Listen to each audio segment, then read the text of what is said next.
chaos comme tu veux. Alors,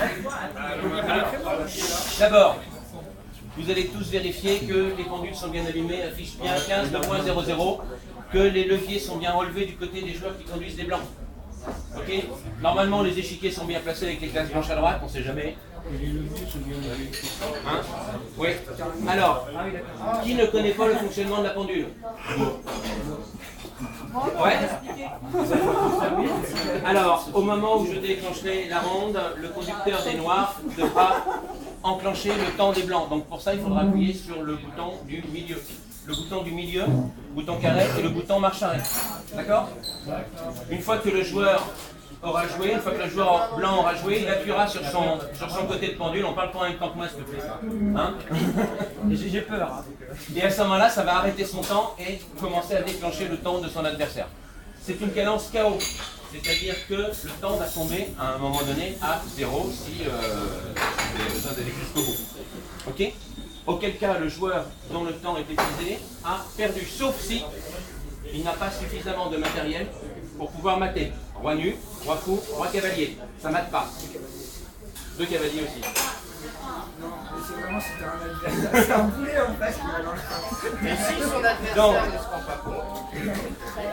non, de toute façon, la pendule se bloque. La pendule se bloque. La pendule s'arrête. Les DGT sont programmés pour ça. Donc, si un joueur tombe et que celui qui a donc gagné autant n'a pas le matériel pour mater, d'accord? Ça fait partie nulle. Il n'y a pas de gain dans ces cas-là. Ok? C'est une règle officielle. Sinon, je vais bien vous expliquer le 10-2, mais on en a pour une demi-heure. Non, c'est pas la peine. Ceux qui connaissent le 10-2. Bon. C'est si vous avez moins de 2 minutes à la pendule qui vous reste. Si vous avez moins de 2 minutes et que vous estimez que votre adversaire fait une suite de coups tels qu'il essaye de vous faire tomber à la pendule. C'est-à-dire qu'il n'essaye pas de gagner sur les chiffres, il essaye de gagner autant. Dans ce cas-là, vous avez le droit d'arrêter la pendule, d'appeler l'arbitre et de dire voilà, mon joueur fait manifestement, alors on ne dit pas d'anti-jeu, mais ça revient à ça, essaye manifestement de gagner autant, mais pas sur l'échiquier. Et à ce moment-là, c'est à l'arbitre d'apprécier si la demande est valide ou pas. Si la demande est valide, à ce moment-là, le joueur qui demande, qui fait la réclamation, gagne 2 minutes de plus au temps. Okay. Si la demande est valide, mais si la demande est invalide, c'est le joueur qui subit la demande en fait, où il y a 2 minutes de plus. Donc attention, c'est un piège à con. Hein. Donc, il faut arrêter la pendule. Alors pour arrêter la pendule, c'est comme pour la déclencher. Pour arrêter la pendule, c'est comme pour la déclencher, c'est le bouton du milieu. Si vous avez le moindre problème en cours de partie, vous appuyez sur le bouton du milieu, vous m'appelez, j'arrive. D'accord? C'est du rapide. Donc en fait, un premier coup irrégulier, vous le notez, vous m'appelez, je rajoute 2 minutes à celui qui subit le coup irrégulier. Un deuxième coup irrégulier, c'est la même chose, au troisième coup irrégulier, c'est terminé.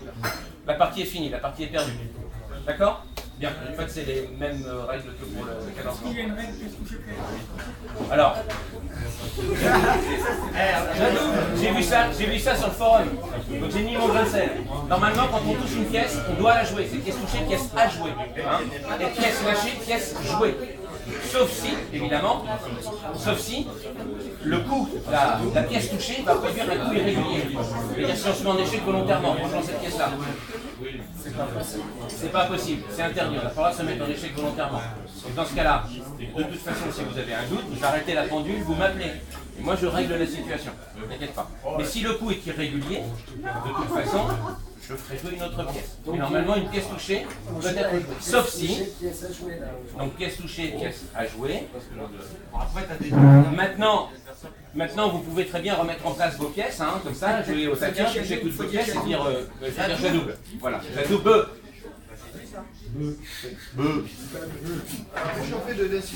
Bon, on va peut-être pas commencer à 20h30. Hein. Donc bonne partie à tous et à tous. Vous savez vos adversaires et les conducteurs des noirs peuvent déclencher les pendules. Et vous n'oubliez pas de venir m'annoncer le résultat en disant table numéro, gain noir, gain blanc. Merci.